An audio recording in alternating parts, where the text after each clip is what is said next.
I hate that he's leaving. I hate the circumstances under which he is leaving. I hate that one of the primary reasons we're losing him to Houston is because we're still burdened by the massive Watson contract that we acquired by trading with Houston. I also still hate the Houston Astros for cheating during the playoffs. I hate the Steelers, and in particular, Minkah Fitzpatrick, who obliterated the inside of Chubb's knee in 2023. Chubb says he bears no ill will towards Fitzpatrick and refused to call that hit dirty because Nick Chubb's classy. But fortunately, I'm not, so I will confirm that it was a low-down, dirty hit and that Minkah Fitzpatrick should be vigorously booed by Browns fans at every reasonable opportunity, including at restaurants, as long as he's not dining with his family. Nick Chubb is such a uniquely special player in person that he's actually managing to accomplish one last remarkable feat on his way out of town. He's somehow getting everyone to agree with each other in the year 2025. It's beyond difficult during these polarized times to establish a societal consensus on pretty much anything, and yet the beloved running back appears to be the exception to that rule, because everyone on the Cleveland internet seems to agree that he's a real one who will be missed. Of course, it's not hard to understand why he's engendered such universal appreciation from our fan base. He's an honorable, selfless, ridiculously hardworking four-time Pro Bowler. Of course, Browns fans hate to see him leave like this. At the same time, from a purely mercenary business perspective, I don't think this was the wrong decision by the Browns, given the current roster and salary cap situation and the uncertainty of Chubb's health.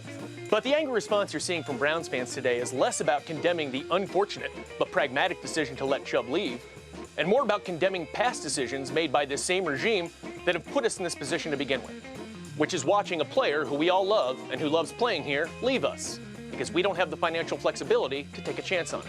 Now, will he ever return to his elite pre-Minkah Fitzpatrick cheap shot form and once again dominate the field? Maybe, maybe not. We don't know, but Houston doesn't know either.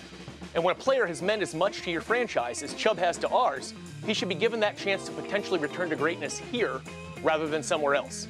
He's certainly earned that privilege, but so it goes. We like to tell ourselves that Nick Chubb fit in so well in Cleveland because he was like one of us, in that he embodied our Midwest Cleveland values. He's hardworking, gritty, not flashy, and unselfish. But candidly, I fear that we may unfairly honor ourselves a bit too much with that comparison. I contend that we don't revere Nick Chubb because he typifies Cleveland. We revere him because he's a reminder of what Clevelanders aspire to be and are capable of when we're at our absolute best. It was an honor and a pleasure, Mr. Chubb.